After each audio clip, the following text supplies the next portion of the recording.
He married me for my family's money, but he never realized the fortune he wanted was locked behind a door he would never be allowed to touch. And on the night he thought he finally owned me, he stood there certain he held all the power, unaware that I was about to show him the truth. That control had never belonged to him for even a moment. My name is Danielle Foster, and this is the story of how I exposed the man who thought he could control me by pretending to love me. I grew up believing that strength was something you carried quietly, like the weight of your own expectations. My mother, a woman who built her life with steady discipline, always said that money could magnify your values but never replace them. Those words shaped me long before I understood how true they were. I was 34, working as a project director in a mid-sized consulting firm, when Jalen Miller walked into my life. Confident smile, deliberate charm, the kind of man who entered a room as if he belonged at its center. At first, I mistook that confidence for generosity. I thought his attention was warmth. I thought his ambition was drive, not hunger.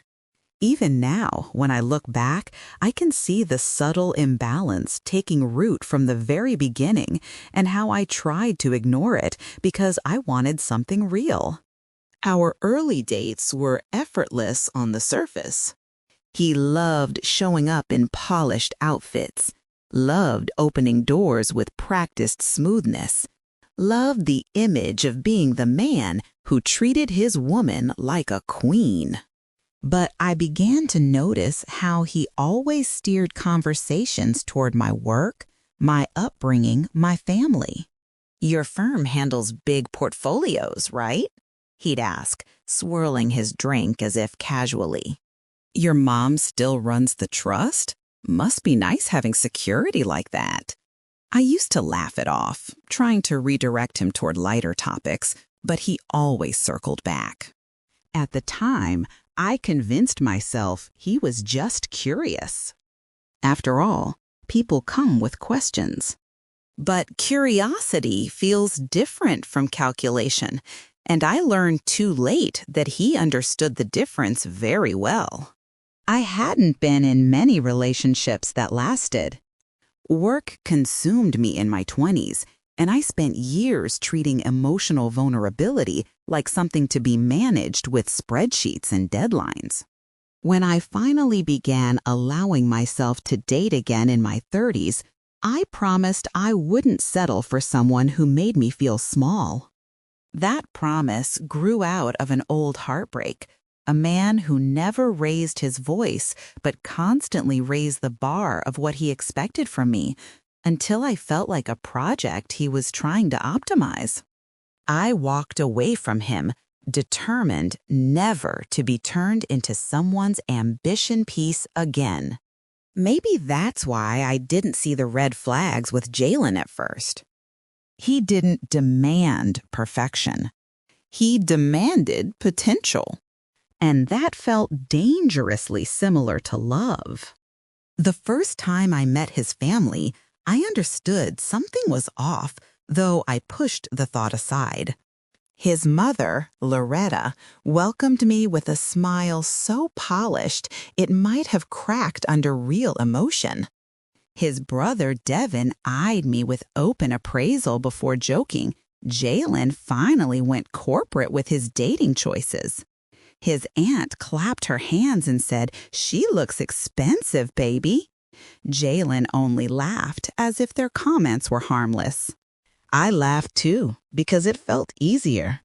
But later that night, when I replayed everything in my mind, the laughter echoed differently, shrill, metallic, almost hungry. I told myself I was overthinking it. I wanted to believe that people could be awkward without being cruel. Over the next few months, though, the pattern sharpened. Small things, always small things. When we visited his mother again, she asked if I'd ever considered using my background to help elevate Jalen's career. When we disagreed about weekend plans, He'd sigh and say, "You know my family sees you a certain way. Let's not ruin that."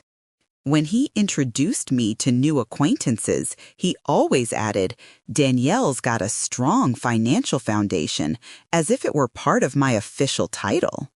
Each time, I swallowed the sting and tried to explain how those comments made me feel.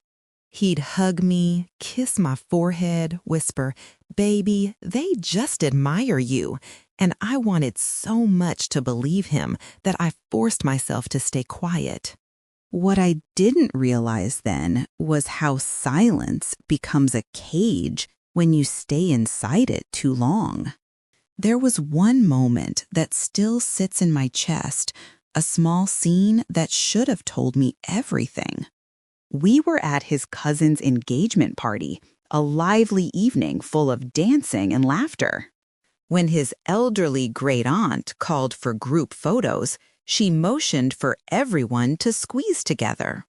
I moved to stand beside Jalen, but his brother put a hand on my arm and said, half joking, "Family in the front, Danielle. Let the Millers shine today." A few people laughed. Jalen didn't defend me, didn't question it, didn't even look at me. He just stepped forward and posed. I stepped back and smiled like it didn't break something in me. Later, he said, "It wasn't personal. Don't make things bigger than they are." But humiliation feels big, even when delivered quietly. Months went by, and the emotional gap widened. I noticed how my stories seemed to bore him unless they involved something financially impressive. I noticed how he bragged to his friends about leveling up. I noticed how he stopped asking about my feelings, but always asked about my mother's estate meetings. Yet I kept trying. I told myself that relationships required patience. I told myself that he cared for me in his own way. I told myself that love sometimes begins with misunderstandings. What I didn't tell myself, what I avoided admitting, was that his affection always felt like a negotiation, and I was slowly becoming a commodity in my own relationship. The night he proposed, I should have felt joy. Instead, I felt an odd tightening in my stomach, like a warning I couldn't quite decipher. The rooftop lights glowed like stars. His family gasped dramatically, and he dropped to one knee, holding a ring large enough to blind half the crowd. "Danielle Foster," he said loudly, "you're the woman I want to build a legacy with." Legacy. That word slid into me like a knife disguised as silk. Still, I said yes. Everyone clapped. His mother wiped a proud tear. His cousin filmed every second. And Jalen looked at me with triumph, not tenderness. "Later," he whispered, "you won't regret this. We're unstoppable now." I should have asked why it sounded like a pact instead of a promise. As preparations for the wedding began, the tension around his family grew thicker. Loretta began inserting herself into planning calls, pushing for guest lists packed with influential people, insisting on themes that reflected status. At one point, she said, "This union will elevate both sides. We just have to present it right." Both sides? I wondered what she believed my side lacked. Every time I pushed back gently, she smiled sweetly and dismissed my concerns, as if I were a child complaining about the color of the napkins. The worst moment came during a dinner meant to merge our families. My mother, poised and collected, tried keeping the conversation warm, but Loretta steered everything toward finances. "Monique," she said casually, "I assume the trust allows Danielle some independent control by now?" My mother tilted her head with that slow, dangerous grace she used when deciding whether someone deserved honesty or mercy. "Control is earned," she replied. "And my daughter has earned trust, not entitlement." The silence afterward was sharp. Jalen squeezed my hand under the table, harder than necessary, and whispered, "Let me handle it." Handle what? His family's presumption? My mother's boundaries? Or the fact that their expectations no longer aligned with the reality he wanted them to believe? Later that night, when I asked him why his family felt so comfortable discussing my finances, he exhaled impatiently. "They're just excited for us. You know how families get. Don't make a scene about it." A scene. That word hung between us like a verdict. I realized in that moment that he didn't want partnership. He wanted compliance. And my attempts to maintain peace had already taught him that my silence was easy to win. But something inside me began to crack, not loudly, not dramatically, but like a long, slow fissure in glass. I started paying attention to the way he spoke about our future, how every dream he described centered around what my family could provide. I noticed how he introduced me to people with just enough pride to disguise ownership. I noticed how he tightened his arm around me whenever money entered the conversation, as if reminding me of my role. And quietly, almost invisibly, I began to understand. Jalen didn't love me. He loved the door he thought I could open for him. The night of the engagement celebration was supposed to be the culmination of our happiness, the moment when both families stood together and toasted to a future built on love. Instead, it became the moment everything split open. I remember walking into the hall, the lights warm and soft, music playing low, guests turning toward us with glowing smiles. And yet, beneath all that beauty, something felt wrong. Maybe it was the way Jalen tugged me forward as if guiding a showpiece, or maybe it was the look of expectation on his relatives' faces. Expectation not for joy, but for confirmation of what they believed they were gaining through this marriage. I tried to shake it off, squeezing his hand lightly, but even his fingers felt stiff, like he was bracing himself for a performance. During dinner, his cousin Bryce raised a glass and said loudly, "To the Millers leveling up, finally!" Laughter erupted around him, and I forced a smile, but inside I felt a pinch of unease. My mother sat across the table, her expression unreadable, the type of calm she used when evaluating people she didn't trust. When Bryce leaned over to ask her a series of pointed questions about future investments, my mother responded with a polite but icy, "Those conversations stay within the family."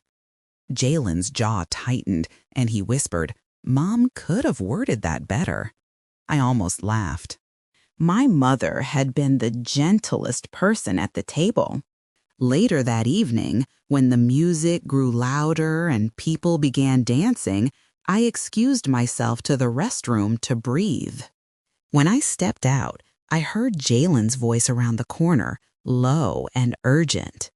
I froze instinctively, catching the tone before the words.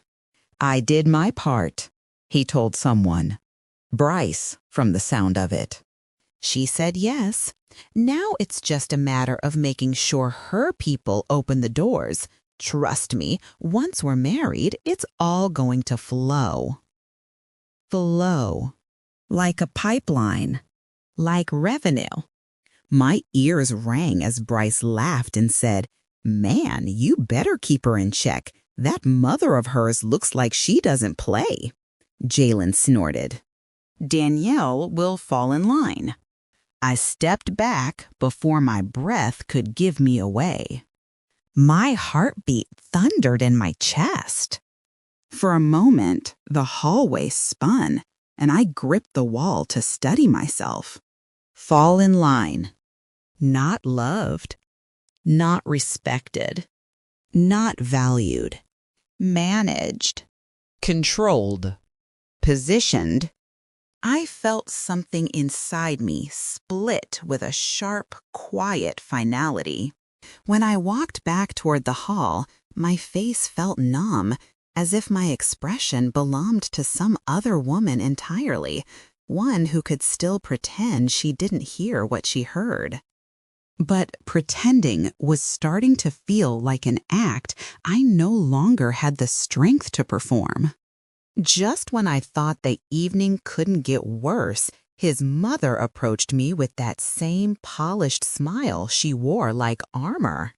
She slipped her hand into mine and gave it a firm, almost painful squeeze. "If there's ever an issue with money," she murmured, "you come to Jalen first. We handle things within the family." Within. A quiet word, but full of implication. As if I had somehow already married into their structure. As if my loyalty was owed to them now. As if my own family, my own mother, didn't matter. I nodded because I couldn't trust my voice. Inside, I felt heat rising, anger, humiliation, disbelief blending together until they tasted metallic on my tongue. Back at the table, I watched Jalen laugh, watched him clap his cousin's shoulder, watched his family gesture toward us with triumphant pride. Every gesture, every glance, every assumption felt like another layer of paint on the image they'd constructed of me, a woman groomed to deliver their elevation. My mother leaned toward me slightly, her voice soft but steady. "Are you all right?" she asked. For a moment, I considered telling her everything, but the words stuck in my throat. All I could manage was, "I'm fine." It was a lie we both recognized immediately. When the event finally ended, Jalen wrapped an arm around my waist as we walked toward the car. "You looked amazing tonight," he said, but it wasn't affection, it was assessment. I could hear it. "You made a good impression. They love you." I swallowed hard. "Do they love me?" I asked quietly, "or what they think they'll gain?" He laughed, brushing off my concern like lint. "Baby, don't overthink everything. They're just excited about what we can build." Build. Always build. Always legacy. Always advantage. Never relationship. I didn't sleep that night. I lay awake listening to the hum of the air conditioner and replaying every word I overheard, every look exchanged across the table, every moment I smiled through humiliation because it felt easier than confronting the truth. "Fall in line," he had said. If I had confronted him then, he would have denied it, sweetened the edges, called it a misunderstanding. And a part of me was terrified he'd persuade me again, that I'd swallow his excuses and silence myself the way I'd done before. So I stayed quiet. But the silence no longer soothed. It scratched at me, clawed at the inside of my chest, whispered that I'd allowed myself to become complicit in my own belittling. The next morning, my mother found me at the dining table with an untouched cup of coffee. She didn't ask what was wrong. She just sat down and waited. "Mom," I finally said, I think they see me as something I'm not. She raised an eyebrow. And what did they see? I hesitated, then confessed. A door, a ladder, a bridge to my family's money. My mother didn't speak for several seconds. When she did, her voice was steel wrapped in velvet.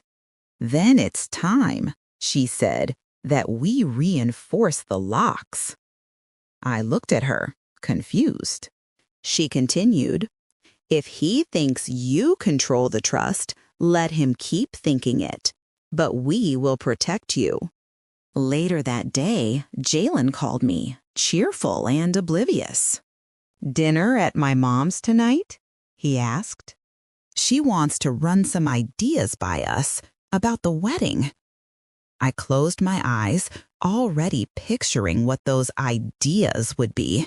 Guest lists filled with people I'd never met, extravagant plans designed to impress, expectations that didn't include my comfort or joy. I'm spending today with my mother, I replied. We have things to discuss. He paused. Everything okay? I answered. Everything is becoming clearer. He didn't understand what I meant. He didn't ask.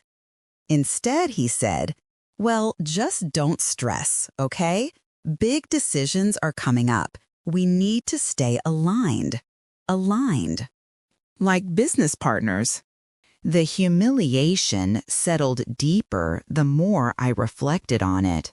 There had been the moment when Devin joked that after marrying me, Jalen would finally be living the lifestyle he deserves. There had been the time his mother asked if my family would help fund our first home as a show of unity. And the moment Jalen, without blinking, said, of course they will, as if my family were a vending machine for his ambitions. And I had smiled through all of it, smoothing edges, trying to keep peace, convincing myself these slights were harmless. But they weren't. They carved at my dignity until the woman looking back at me in the mirror the next morning felt like a softer, dimmer version of myself. By the time the engagement weekend ended, I understood something painful. They didn't want me. They wanted what they believed I represented. And Jalen, he didn't want a partner. He wanted a promise of access. Something inside me hardened. Not bitterness, clarity. The kind that comes after realizing you've been looking at a person through a fogged window and suddenly the glass wipes clean. And once I saw him clearly, nothing was ever the same again. The days after the engagement celebration unfolded with a strange quiet, the kind that comes before a storm you can feel but can't yet see. On the surface, everything seemed normal. Jalen texted me updates about wedding plans. His family sent overly enthusiastic messages about floral arrangements and venue options. And my inbox filled with suggestions from planners his mother insisted we should consider. But inside me, something had shifted permanently. Every word they sent, every expectation they pushed, felt like another reminder of how blind they believed I was. And yet, their confidence in my silence became the sharpest tool I could use. On the third morning after the celebration, I stood in my mother's study, staring at the rows of meticulously labeled folders she kept on her shelves. She sat behind her desk, hands folded, watching me with patient stillness. Tell me everything, she said. So I did. Every overheard sentence, every concealed insult, every moment of humiliation. I spoke until my throat tightened and my hands trembled. When I finished, my mother leaned back and exhaled slowly. I knew they were ambitious, she murmured, but I didn't expect them to be foolish. I frowned. Foolish? She met my eyes. Anyone who underestimates you is foolish. She stood, walked to a cabinet, and pulled out a folder stamped with our attorney's firm logo. "We're updating the trust," she said. "Not because you need protection from money vultures, but because clarity will give you leverage." I watched as she outlined the plan, refining legal language, eliminating any loopholes, making the boundaries around the trust impenetrable. "If Jalen imagines he's marrying into control," she said, "he needs to discover the truth at the exact moment it matters most." Her voice held no malice, only precision. That was my mother's strength. She didn't seek revenge. She sought balance. That afternoon, we met with Mr. Carter, our family attorney. He was a calm man in his 50s with silver hair and a voice that never rose above a thoughtful murmur. When I explained what had happened, he nodded slowly and said, "This isn't uncommon. Some families treat marriage like acquisition." He opened a drawer and pulled out a thick document. "A prenup is standard, but in your case, we'll make it comprehensive." I sat across from him as he drafted clauses that protected every part of my life, my inheritance, my future earnings, any assets I might create. My mother watched him work, her expression steady. 3 hours later, the prenup sat on the table between us. Cold, neutral, perfectly legal. I felt a knot in my stomach unwind slightly. "He'll sign without reading," my mother said. Men like Jalen always do when they believe they've already won. I didn't want to believe she was right, but the memory of his smug confidence replayed so easily in my mind that I couldn't deny it. Meanwhile, my days filled with a different kind of work. While Jalen thought I was focusing on invitations, I was focusing on gathering proof of who he really was. I watched how he spoke to people, how he framed our relationship to his friends. One night, during a dinner with 2 of his colleagues, he said, "Once we're married, things will open up." When one colleague raised an eyebrow, Jalen added, "Her family's well established. There will be opportunities." I smiled politely, my nails digging into my palm under the table. Every word became part of a puzzle I was piecing together in silence. Around this time, I became acutely aware of how he monitored my emotional responses. If I seemed uncertain, he would ramp up his charm. Flowers, sweet messages, long phone calls where he talked about our bright future. But whenever I pushed back slightly, he grew tense. One evening, when I hesitated about including one of his distant relatives in the wedding party, he snapped, "Don't make things difficult. You know they expect certain gestures from you." I replied calmly, "And what do you expect from me?" He blinked, clearly not expecting the question. "Just be flexible." Flexible. The word tasted sour, like a command disguised as a request. At the same time, I had help from someone unexpected, Kiara, the quiet cousin who had met my eyes at the celebration. She reached out to me a week later with a text that simply said, "Can we talk?" When we met at a cafe, she stirred her drink nervously before saying, "I don't know everything, but I know him. I know how he talks when he thinks no one is paying attention." Her voice shook slightly, but her eyes were sharp. "You're not imagining things. He's been telling the family that your marriage will put them on the map." I exhaled slowly, not surprised, but still wounded. She added, "I'm not siding with him. I just think you deserve to know." Her honesty grounded me. For the first time, I realized I wasn't fighting a single man. I was confronting an entire ecosystem built around entitlement. But I also realized something else. Ecosystems collapse when the pillars holding them up crumble. And Jalen believed I was one of those pillars. He truly didn't see how deeply wrong he was. As the wedding approached, the tension between us became more visible, though he didn't recognize it for what it was. I was quieter, but calmer. He mistook my silence for surrender. During cake tasting, he chatted with the baker about our future home, making promises about square footage and neighborhoods, all while assuming my family would contribute. I listened, my face serene, my mind documenting every sentence. When he asked me which design I preferred, I answered politely, but inside I felt a spark of anticipation. The kind that comes when you've finally stopped protecting someone who doesn't deserve it. The closest call happened the week before the wedding rehearsal. I had left my planner open on the counter, nothing suspicious, just my schedule. But tucked inside was a draft of questions I wanted to ask Mr. Carter.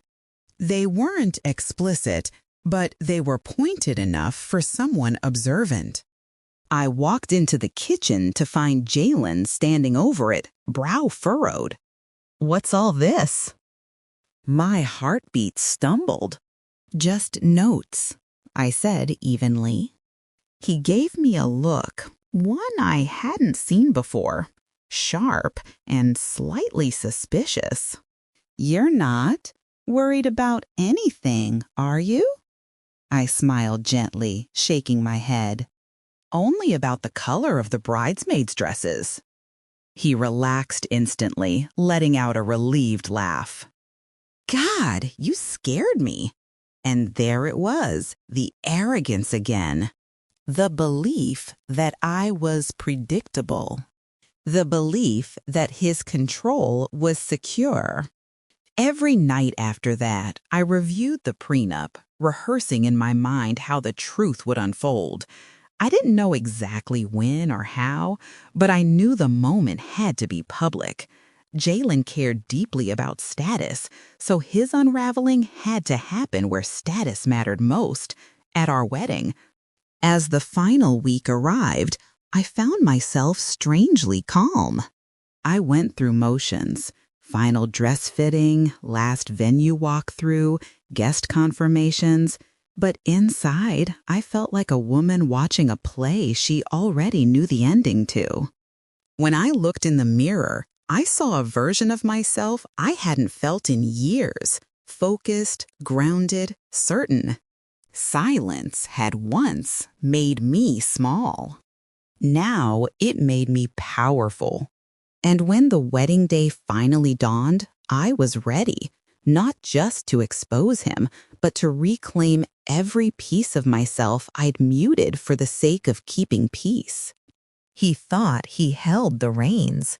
He was about to learn otherwise.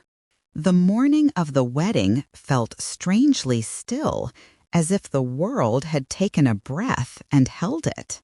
Sunlight filtered through the curtains in long, clean bands, touching the edge of my dress where it hung on the door. The gown looked beautiful, soft layers, precise seams, but I didn't feel like a bride in the traditional sense. I felt like a woman walking toward a courtroom where the verdict was already written. As the makeup artist worked, she chattered about how lucky I was, how handsome Jalen was, how perfect we looked together. I gave her polite answers, but inside my mind was elsewhere, on the documents Mr. Carter carried, on the conversation I'd had with my mother, on the promise I'd made to myself not to shrink anymore. Monique entered the room without knocking, as she always did when something truly mattered. She took one long look at me, and then at the dress. "You look like yourself," she said quietly. "That's the only thing that matters today." I studied my reflection, searching for that self. I saw calm eyes, steady shoulders, a jaw set not in anger, but in certainty. "Are you sure about this?" I asked her, even though I already knew the answer. She rested her hands on my shoulders. "I'm sure of you," she replied. "And I'm sure that allowing someone to believe they own you is worse than any scandal a ceremony can create." At the venue, the air buzzed with the energy of arriving guests. I watched from a side room as people filled the chairs, their outfits crisp, their expressions expectant. Jalen's side was louder, more animated, Miller relatives waving, hugging, snapping pictures, clearly delighted by the spectacle. My side was quieter, composed, my mother's friends and colleagues greeting each other with restrained warmth. Somewhere in the middle stood Kiara, glancing toward my room every few minutes as if reassuring herself that I was still there. When our eyes finally met across the distance, she gave a small nod. Not encouragement exactly, more like recognition that the moment we'd all been circling around had finally arrived. Before the ceremony, Jalen slipped into the room where I was waiting. He looked sharp in his suit, every detail intentional, his tie perfectly knotted. "You ready?" he asked, flashing that familiar smile. For a heartbeat, I saw the version of him I had once wanted to believe in, the man who held my hand at movie theaters and texted me goodnight. But beneath the smile, his eyes were scanning me, the dress, the room, as if assessing the presentation. "You look incredible," he said. "This is our day. Let's not let anyone ruin it with drama." The emphasis on the word was slight, but I caught it. "I agree," I replied. "No more pretending." He laughed, assuming we meant the same thing. The ceremony began with all the usual choreography. The processional music, the shifting of chairs, the collective rustle of fabric as people stood and sat. As I walked down the aisle on my mother's arm, I felt dozens of eyes on me, some admiring, some evaluating, some calculating. I could almost hear their thoughts. There goes the woman who will change the Miller's fortunes.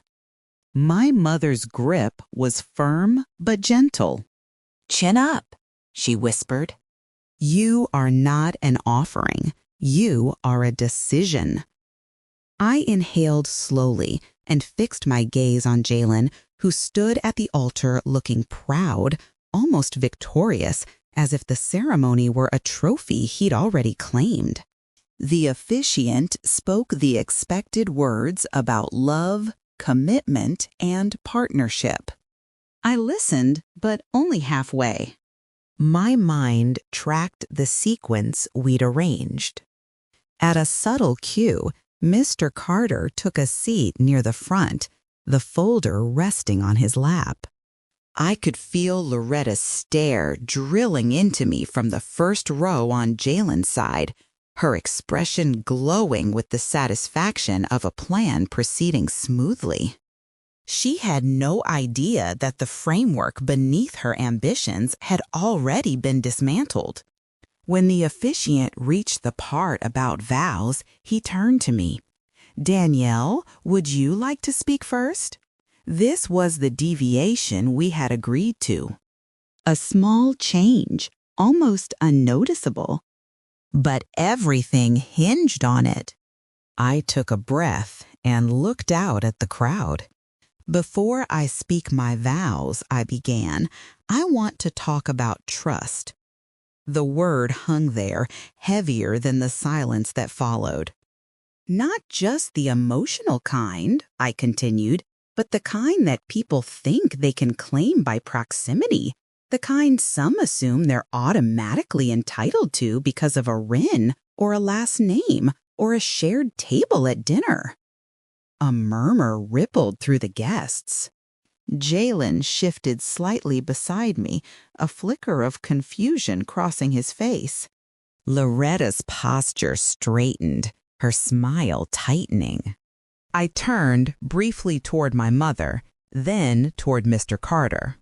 In our family, I said, trust has always been something protected, not exploited. I nodded to him. Mr. Carter, would you join us? Jalen's head snapped toward me. What is this? He whispered, his voice low, the edges of his control beginning to fray. I didn't answer.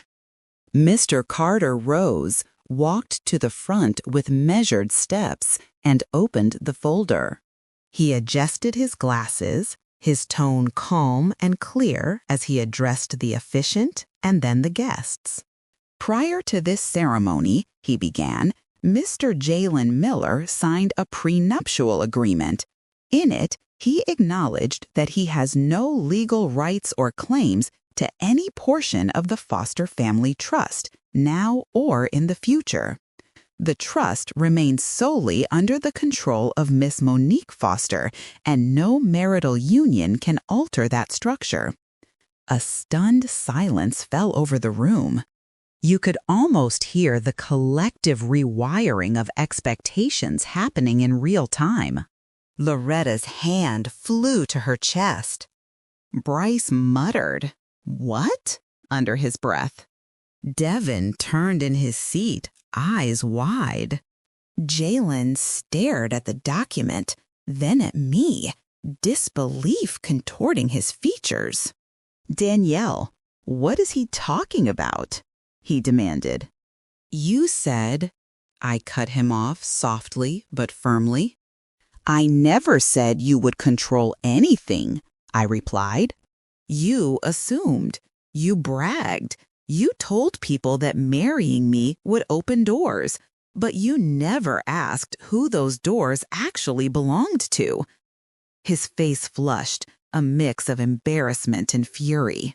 You blindsided me, he hissed. You made me look stupid in front of my family. I met his gaze. No, I said.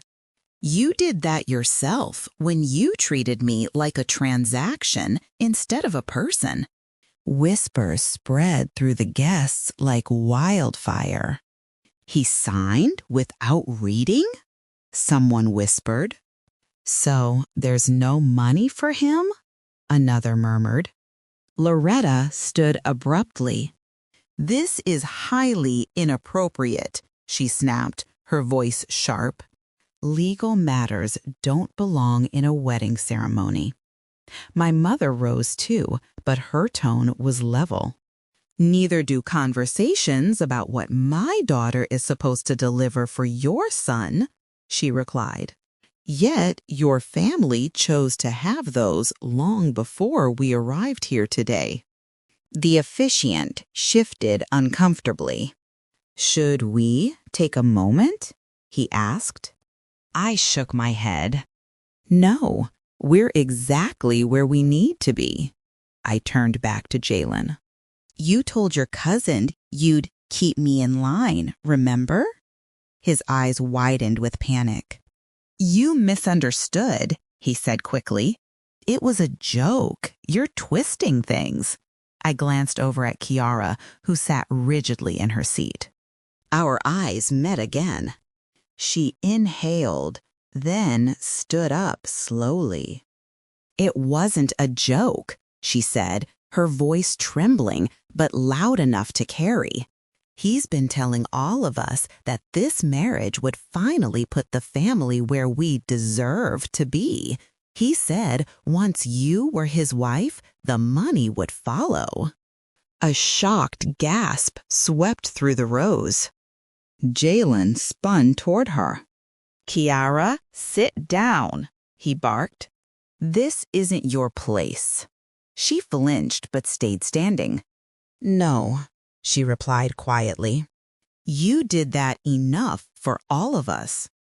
The look on his face, betrayal mixed with helpless anger, would have hurt me once.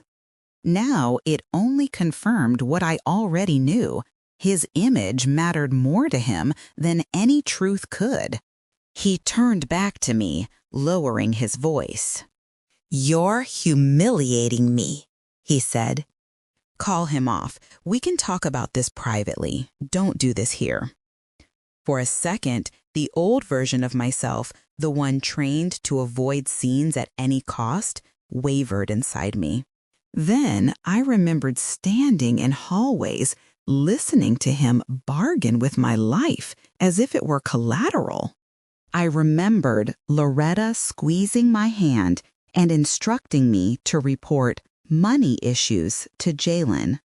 I remembered every time I'd swallowed my discomfort to keep things peaceful. That woman was gone.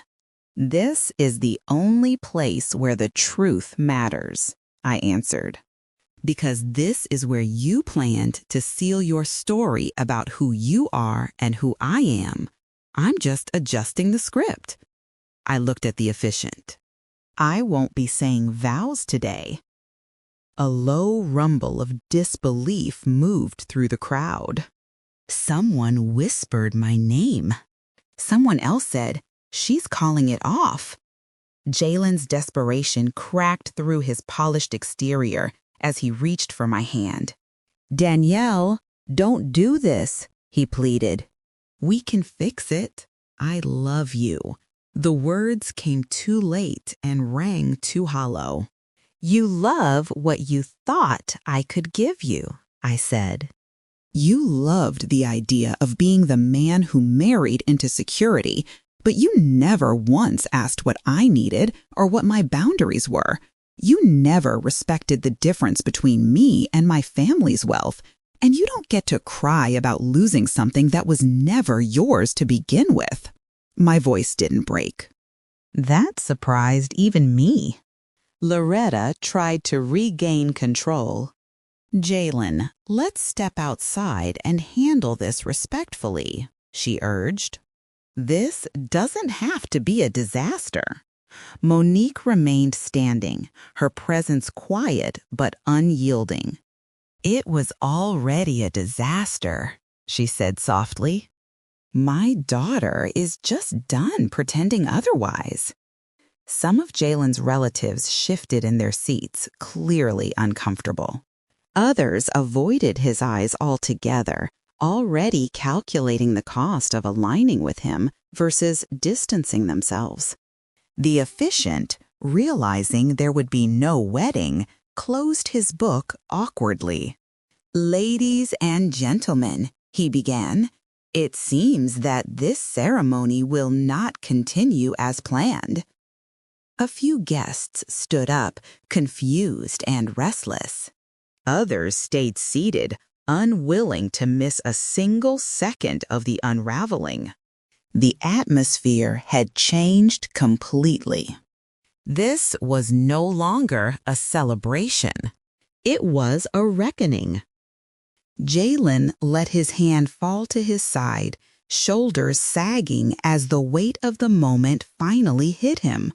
For a fleeting second, I saw not the arrogant planner of his own elevation, but a man realizing he had miscalculated his way into his own downfall. "You're going to regret this," he said quietly, not as a threat, but as a wounded prediction. I shook my head. "The only thing I regret," I replied, "is how long I let you believe you could speak about me like I was an asset on your balance sheet." I stepped back from him, the distance between us suddenly feeling wider than the entire room. Monique moved closer, not to shield me, but to stand beside me. Mr. Carter closed the folder and held it at his side, his role complete. Kiara slowly sat back down, tears shining in her eyes, not for Jalen, but for the truth that had finally been said aloud. Guests began murmuring again, some already collecting their things, others calling relatives to share what had just happened. As I turned away from the altar, the weight of a future I had never truly chosen slipped from my shoulders. I walked down the aisle without music, without applause, without the arm of a man who saw me as his elevation. Instead, I walked with my own spine straight, my own steps steady, the sound of my heels against the floor like punctuation marks on a sentence I had finally finished writing. Behind me, I could hear Loretta trying to gather the family, her voice urgent and brittle. I heard Jalen snapping at someone, his tone edged with panic. I heard Kiara telling another cousin, no, she did what she had to do. But none of it clung to me anymore. For the first time in months, maybe years, the noise around me felt separate from who I was. The ceremony had ended without a marriage, but something far more important had begun. I had chosen myself. And this was only the first blow to everything he considered his. I walked out of the venue into a wash of sunlight that felt almost unreal after the heavy air inside. The sounds from the hall followed me for a moment. Muffled voices, hurried footsteps, someone raising their tone before dropping it again. But then even that faded as the doors closed behind me. For the first time in a very long time, nobody was telling me how to behave, what to allow, how to present myself. I stood on the stone steps in my wedding dress. The train fanned out behind me like a story that had been cut off mid-sentence, and I realized that the silence around me no longer felt like a cage. It felt like space. Space to breathe. Space to think. Space that belonged to me. I sank down onto the edge of the steps, careful with the fabric, but not obsessing over it the way I might have a year ago. My hands trembled, not with regret, but with the release of the pressure I'd been holding in my chest for months. For years, really, if I counted all the moments I'd swallowed my discomfort to maintain peace. I thought of all the times I had stayed quiet so someone else wouldn't feel embarrassed, all the times I'd minimized my own hurt so the room wouldn't get tense. That pattern hadn't started with Jalen. He had just learned how to use it better than anyone before him. When I was younger, conflict in our house had its own rules. My mother believed in dignity above spectacle. You never let anyone see you lose control, she would say. That's how they convince themselves they're stronger than you. I internalized that so deeply that I began equating silence with strength. If I didn't react, I thought, I couldn't be wounded. If I kept my voice low, I couldn't be called dramatic.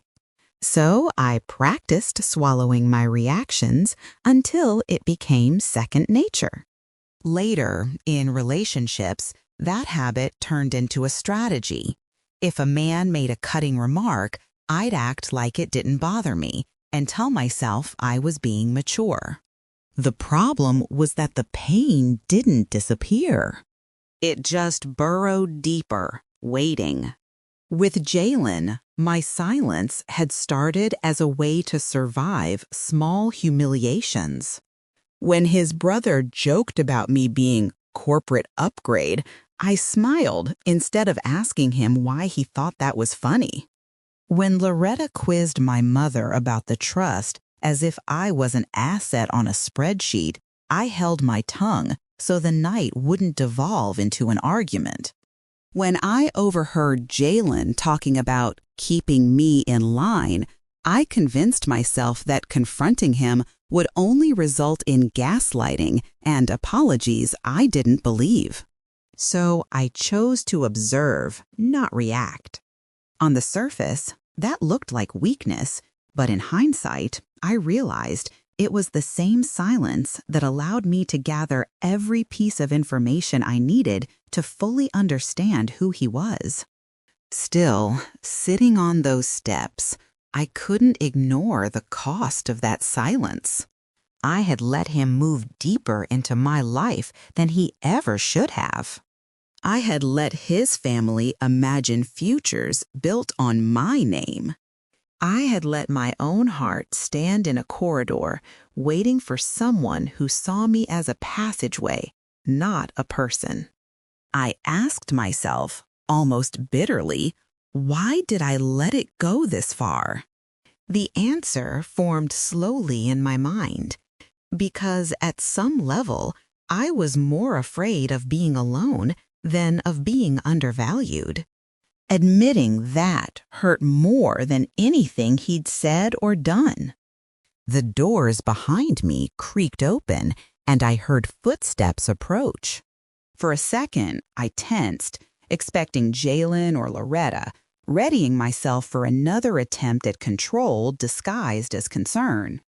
Instead, my mother settled down beside me, gathering a portion of my dress onto her lap so it wouldn't drag on the concrete.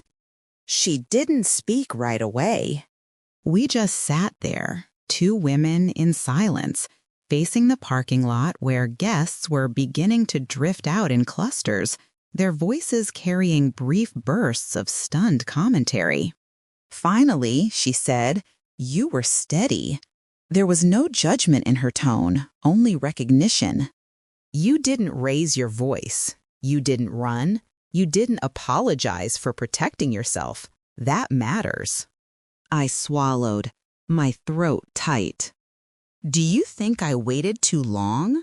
I asked. "Do you think I should have called it off earlier, quietly?" She considered that for a moment. "You waited until you were sure," she said. "Sure of him, sure of yourself. That's not weakness. That's clarity bought with time. The price was pain, yes, but you learned exactly who he is, and you will never doubt what you saw today." I leaned my head back and looked up at the sky, blinking against the brightness. I kept thinking, if I spoke up sooner, maybe he would have shown me this side before everyone else saw it. Maybe I could have avoided all of this. My mother shook her head. "He was always this person. You just gave him enough rope to tie his own story together." A cluster of guests walked past us toward the parking lot, their voices low, but not low enough to block out. "I can't believe he didn't read the prenup," one woman said. "He really thought he was guaranteed access," another replied. "Loretta's been bragging for weeks, said this marriage would change everything for the family." A man added, "Well, it changed something all right." Their words stung and soothed at the same time. On one hand, they were talking about my nearly-was wedding like entertainment. On the other, they were finally seeing what I had been feeling all along. The narrative Jalen had carefully constructed was cracking in real time, and I didn't have to say a word. A few minutes later, Kiara approached us cautiously, holding her clutch like a shield. "Can I sit?" she asked. My mother gave her a small nod and stood, smoothing her clothes. "I'll give you two a moment," she said, stepping a few feet away, but staying within sight. Kiara lowered herself beside me, shoulders slumped. "I'm sorry," she blurted out. "I should have said something sooner. I heard the way he talked. I knew he was counting your family money like it already belonged to him. I kept telling myself it wasn't my place to interfere." I looked at her, seeing the guilt pooled in her eyes. You spoke today, I said softly. When it mattered, you didn't let him rewrite it in front of everyone. That means more than you think. She shook her head, blinking back tears. Loretta's already saying you embarrassed them, that you made a show of it. But they embarrassed themselves long before you walked down that aisle. They just didn't have an audience. The corner of my mouth lifted, even though my chest still felt heavy. People like your aunt rely on silence, I said. Yours, mine, anyone's. That's how they keep control. Once someone starts talking, it all starts to fall apart. Kiara drew in a shaky breath. They're going to turn on him, she said quietly. Maybe not all at once, but it's coming. The cousins already looked at him different in there. He built his whole persona on being the one who would elevate everyone. Now that story doesn't work anymore. That was the part I hadn't fully accounted for. How quickly an image can collapse when the foundation is exposed. Inside that hall, I had watched it happen step by step. First, the shock, the wide eyes, the hands flying to mouths, the immediate disbelief that the golden son had walked into a legal trap of his own making. Then the denial, as Loretta tried to frame my actions as inappropriate, as if the real offense was my timing, not her son's intentions. After that came the scramble to explain, to excuse, to salvage. Jalen insisting it was a misunderstanding. Loretta trying to steer attention back toward respectability. But even from the altar, I'd seen it in people's faces. Once the truth was spoken, they couldn't unhear it. No amount of smoothing would put the story back the way it was. Sitting on the steps, I imagined what was happening inside now that I'd left.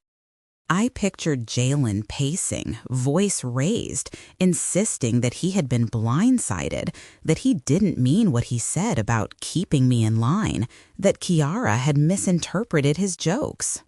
I could almost hear him promising Loretta he'd fix it, that he could still control the narrative, but the narrative no longer belonged to him. It belonged to every person who had heard him exposed. It belonged to every relative, quietly replaying the conversations they'd had with him, now realizing how transactional they sounded. It belonged to me, too, in a way it never had before. My phone buzzed in my lap with a string of messages, some from friends who hadn't been able to attend, others from colleagues who had heard about the scene within an hour. I let them sit unopened for a while.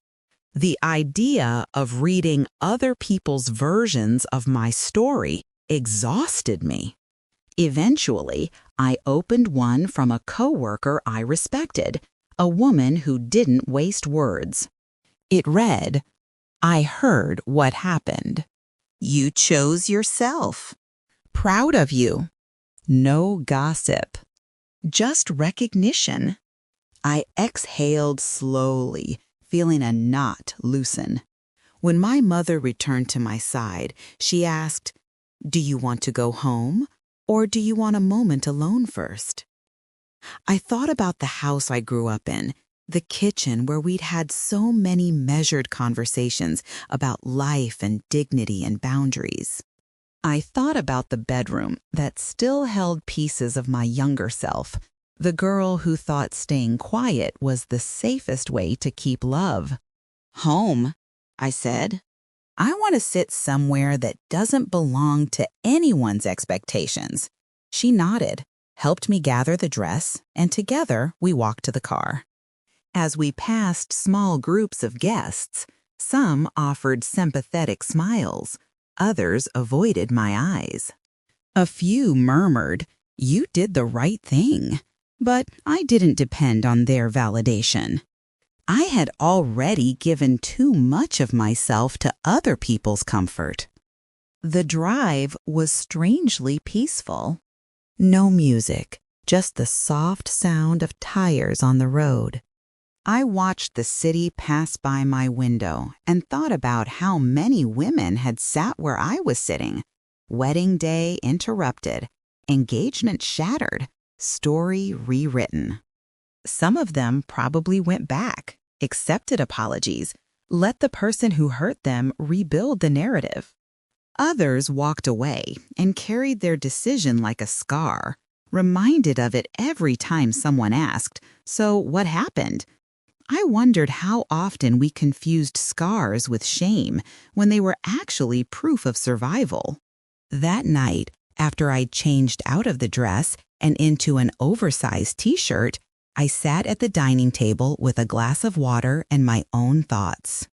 My mother moved through the house with the same unhurried grace she always had, leaving space for me to speak if I wanted to, and silence if I didn't. Eventually, I said, "I used to think being quiet kept me safe, but it just made it easier for people to treat me like I was adjustable." She sat across from me. "Silence is a tool," she said. "It can be protection, and it can be submission.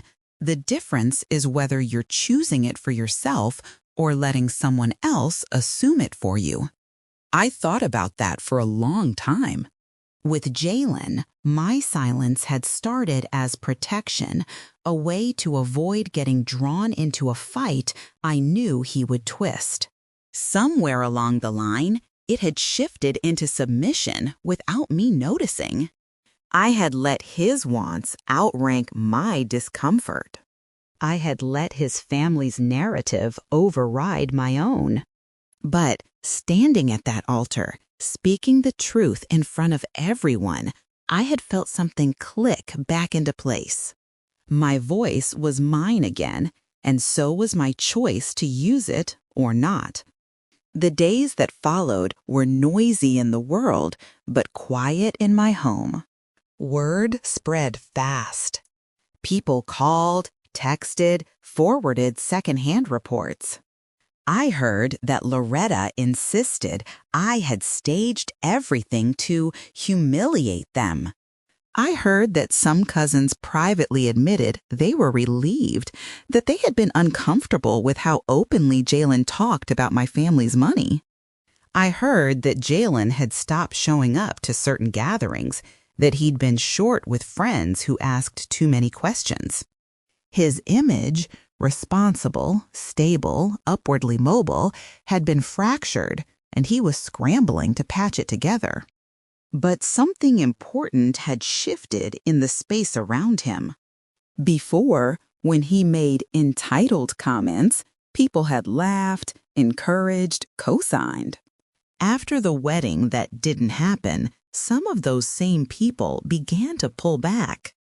Maybe not out of morality, but out of self-preservation.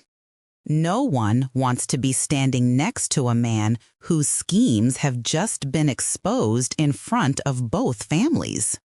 The social gravity he once held began to weaken. It wasn't immediate or dramatic, but it was real. That was the quiet justice I hadn't realized I wanted. Not that he suffer theatrically, but that the world adjust its understanding of him. One evening, Kiara called me. "They're saying you overreacted," she said without preamble.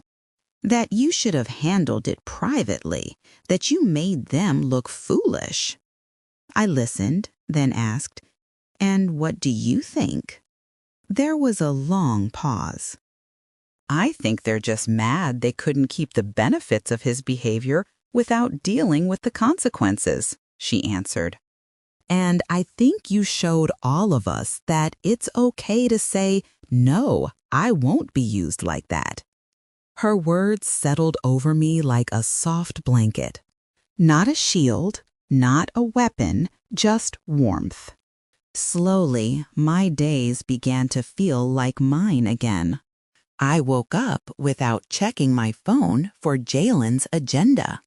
I made coffee without bracing for whatever expectation would be laid on me next.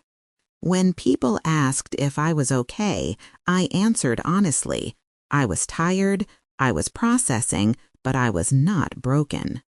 In quiet moments, I replayed scenes from our relationship and saw them differently.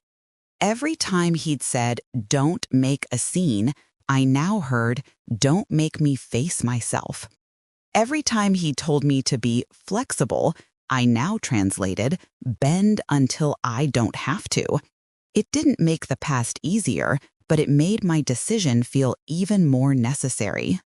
The most surprising change, though, happened inside me. The fear of being alone, of sitting in a quiet house without someone's presence to fill the rooms, began to fade. I started listening to my own thoughts and realizing they weren't as harsh as I'd expected. Where I once might have condemned myself for not leaving sooner, I found a more forgiving voice emerging. "You left when you were ready," it said. "You left when you had proof no one could twist." You left in a way that made it impossible for him to pretend you misunderstood. In the weeks that followed, my silence took on a different shape. It was no longer heavy, enforced, shaped by other people's comfort. It was chosen. I ignored messages I didn't owe responses to. I declined conversations that were really just disguised requests for gossip. I chose when to tell the story and when to let it rest. And in that choice, I felt more powerful than any moment at the altar. One afternoon, I caught my reflection in a storefront window and paused. There was no wedding ring, no fiancé, no carefully curated image of a woman about to elevate someone else's life. There was just me, standing on a busy street with a clarity I hadn't had in years. I realized then that my life hadn't shrunk because the wedding was gone. If anything, it had expanded. Possibilities I hadn't allowed myself to consider before. Different cities, different work, different relationships that didn't center on proving my worth suddenly felt accessible. My silence, I understood now, would never again be a gift to someone who wanted to walk over me. It would be something I used for rest, reflection, and peace. My voice, when I chose to use it, would not be spent on convincing someone to treat me with basic respect. It would be reserved for building the kind of life that didn't require me to shrink. Jalen had believed that marrying me would give him power. He'd never anticipated that saying no to him in front of everyone would give that power back to me. I didn't walk away from that day as a ruined bride or a story of scandal. I walked away as a woman who finally believed her own worth more than she feared anyone else's opinion. And for the first time in a very long time, the future felt like something I would write, not something I would be written into.